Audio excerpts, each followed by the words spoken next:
जिस समय सबकी नजरें यूक्रेन के बॉर्डर पर थी, उस समय रूस की राजधानी में कुछ ऐसा हो रहा था जो पूरी दुनिया को हिलाने वाला था। रूस के राष्ट्रपति व्लादिमीर पुतिन देर रात अचानक अपने ऑफिस में पहुंचे। पुतिन के साथ 2 अलगाववादी नेता भी मौजूद थे। कोई नहीं जानता था कि क्या होने वाला है। पुतिन ने कलम उठाई, 15 सेकंड में 2 हस्ताक्षर किए और बिना लड़े ही यूक्रेन के टुकड़े कर दिए।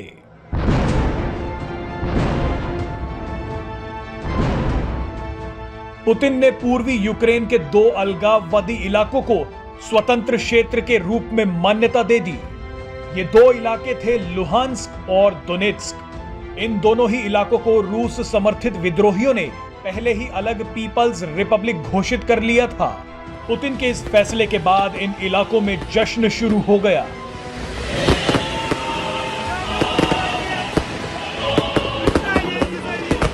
मार्च 2014 में जब रूस ने यूक्रेन के एक हिस्से क्राइमिया पर कब्जा किया था, तो उसके कुछ ही दिन बाद रूस समर्थित अलगाववादियों ने दोनेत्स्क और लुहांस्क पर भी कब्जा कर लिया था। तभी से यहां पर रूस समर्थित विद्रोहियों का कब्जा था।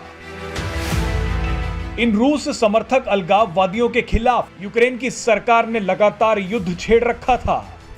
अलगाववादियों ने इन दोनों ही शहरों को गणतंत्र भी घोषित कर दिया था और लंबे समय से यूक्रेन से अलग होने की मांग कर रहे थे।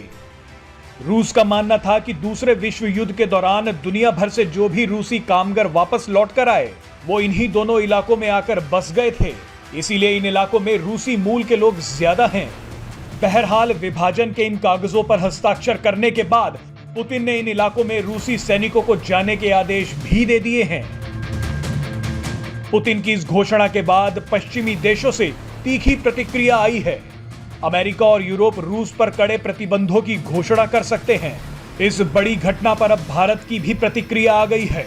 यूक्रेन संकट पर चल रही सुरक्षा परिषद की बैठक में भारत ने कहा कि सभी पक्ष इस मामले में संयम बरतें। संयुक्त राष्ट्र में भारत के स्थायी प्रतिनिधि टीएस तिरुमूर्ति ने कहा कि भारत यूक्रेन से संबंधित घटनाओं पर नजर रखे हुए है। उन्होंने रूस और यूक्रेन की सीमा पर बढ़ रहे तनाव पर गहरी चिंता जताई है। उन्होंने कहा कि इन घटनाओं से इलाके की शांति और सुरक्षा पर असर पड़ सकता है। इसीलिए इस पेचीदा मुद्दे का हल सिर्फ कूटनीति से ही निकाला जा सकता है। Presenting B News app available on Google Play and App Store. Download it now.